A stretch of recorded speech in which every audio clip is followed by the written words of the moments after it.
Assalamualaikum warahmatullahi wabarakatuh. Pendeta Amerika pembenci Islam akhirnya jadi mualaf. Tidak pernah ada di benak Yusuf Estes, seorang pendeta Kristen yang sangat membenci Islam. Sebelumnya, untuk memeluk agama penyempurnaan ini, Yusuf Estes lahir dari keluarga Kristen yang taat di Missouri, Amerika Serikat. Keluarganya aktif di bidang sosial dan keagamaan, seperti membangun gereja dan sekolah di Amerika Serikat. Ia dibaptis pada usia 12 tahun di Pasadena, Texas. Namun sebelum lanjut, jangan lupa sukai video ini, komen, dan berlangganan agar bermanfaat untuk semua. Tonton video ini hingga akhir agar tidak sesat.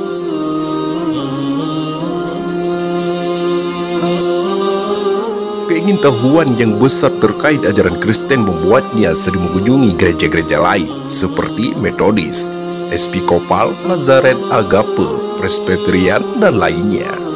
Hal ini yang membuatnya menjadi seorang pendeta yang taat.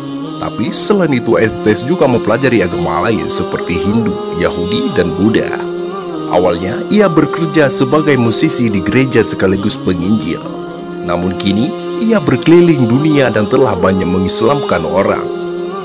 Di bawah ini adalah penuturannya.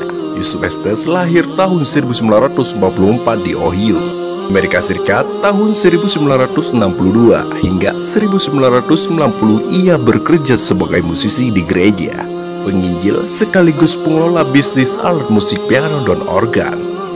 Awal 1991, ia terlibat bisnis dengan seorang pengusaha muslim asal Mesir bernama Muhammad Abdurrahim. Awalnya, ia bermaksud mengkristenkan pria Mesir itu. Namun akhirnya, ia justru memeluk Islam diikuti oleh istri, anak-anak, ayah, serta mertuanya.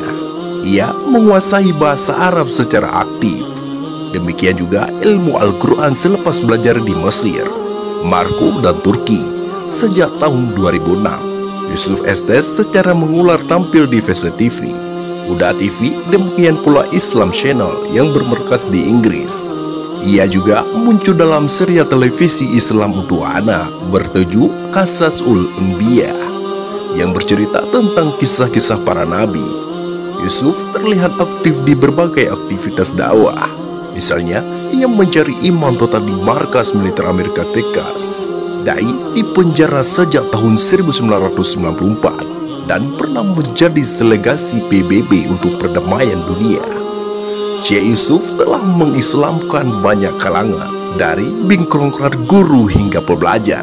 Berikut kisah Syekh Yusuf sebagai penuturannya.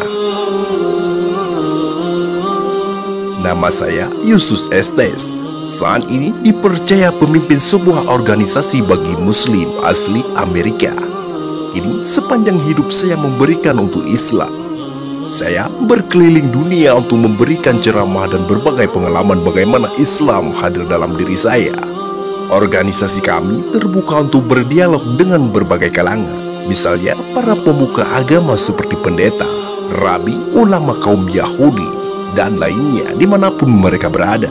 Kebanyakan medan kerja kami adalah kawasan institusional seperti pusat militer, universitas hingga penjara. Tujuan utama adalah untuk menunjukkan Islam yang sebenarnya dan memperkenalkan bagaimana hidup sebagai orang Muslim. Meskipun Islam saat ini berkembang sebagai salah satu agama terbesar kedua setelah Kristen, namun masih banyak saja terjadi informasi tentang Islam. Misalnya, Islam selalu diintikan dengan hal berbau Arab. Banyak orang bertanya pada saya bagaimana mungkin seorang pendeta atau pastor Kristen bisa masuk Islam. Padahal tiap hari kami menyampaikan kebenaran Kristen. Belum lagi dengan berita-berita negatif tentang perilaku buruk Islam di media. Pasti tidak ada orang yang tertarik dengan Islam. Pernah seorang pria Kristen bertanya pada saya melalui email, kenapa dan bagaimana saya meninggalkan Kristen dan masuk Islam. Saya berterima kasih pada semua yang bersedia mendengarkan kisah saya berikut ini. Semoga Allah ridha. Keluarga Kristen yang taat. Saya lahir di Ohio, besar dan bersekolah di Texas. Dalam tubuh saya mengalir darah Amerika.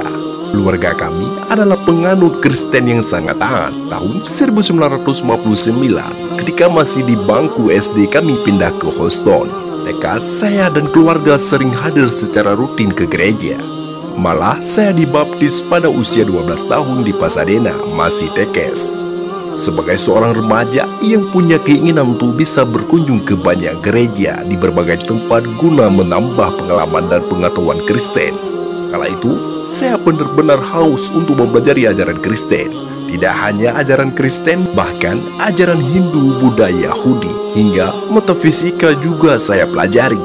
Hanya satu ajaran yang saya tidak begitu serius dengan bahkan tidak menaruh perhatian sama sekali, yakni Islam. Saya suka musik terutama klasik hingga saya sering dapat undangan menyanyi di berbagai gereja. Di kisaran tahun 1960-an, saya mengajar musik dan tahun 1963 punya studio sendiri dan Laurel Marlan yang saya beri nama Etes Musik Studio. Hingga tahun 1990 atau hampir 30 tahun lamanya, saya bersama dengan ayah mengelola bisnis entertainment. Kami juga punya toko alat musik piano dan organ di Texas, Oklahoma, hingga Florida. Ayah dulu pernah aktif dalam aneka kegiatan gereja, dari sekolah minggu hingga aktivitas penggalangan dana bagi pengembangan sekolah Kristen. Dia sangat menguasai Bible dan juga terjemahannya. Melalui ayah pula saya belajar Bible dalam berbagai versi dan terjemahan. Ayah saya, seperti kebanyakan pendeta lainnya, selalu mendapatkan pertanyaan, apakah Tuhan yang menulis Bible? Biasanya jawabannya adalah, Bible adalah rangkaian kata inspirasi seorang laki-laki yang berasal dari Tuhan. Itu bermakna, menurut saya, manusialah yang menulis Bible. Tentu saja, selama bertahun-tahun, jawaban itu menimbulkan banyak tanggapan bahkan penolakan. Namun ayah selalu menambahkan, kan tetapi Bible itu tetap kata dari Tuhan yang diilhamkan kepada manusia. Begitulah mencari Tuhan. Beranjak dewasa dan memiliki usaha sendiri, akhirnya saya menyerah. Saya tidak mungkin jadi seorang pendeta. Saya takut bermental hipokrit. Saya belum bisa menerima tentang konsep Tuhan itu satu, namun pada saat yang sama dia menjadi tiga atau trinitas. Saya selalu bertanya-tanya, jika dia Tuhan Bapa, bagaimana mungkin pada saat yang sama juga menjadi anak Tuhan? Selama bertahun-tahun saya mencoba mencari Tuhan dengan berbagai cara. Saya pelajari dan cek dalam agama Buddha, Hindu, metafisika, Taoisme, Yahudi, dan banyak lagi. Bertahun-tahun saya mempelajari hingga mendekati usia ke-50. Saya belum menemukan siapa Tuhan yang sebenarnya. Lalu saya mencoba bergaul dengan banyak kalangan, termasuk dengan para evangelis dan penginjil yang punya pengalaman di berbagai tempat dan negara. Kami sering melakukan perjalanan jauh, namun tidak ada jawaban yang memuaskan. Tidak ada yang mau menjawab siapa yang menulis Bible sebenarnya. Kenapa Bible banyak versi padahal bukunya sama? Kenapa banyak sekali terdapat kesalahan versi terkini dengan versi terdahulu? Dan bahkan dalam berbagai versi Bible, saya tidak menemukan satupun kata Trinitas. Kolega saya akhirnya tidak mampu meyakinkan saya. Mereka telah mencari jawaban yang tepat atas pertanyaan-pertanyaan nyeleneh tersebut. Sampai akhirnya datanglah satu kejadian yang merupakan awal perjumpaan saya dengan Islam. Kejadian yang akhirnya meruntuhkan semua konsep-konsep dan keyakinan-keyakinan yang telah membebani saya selama bertahun-tahun.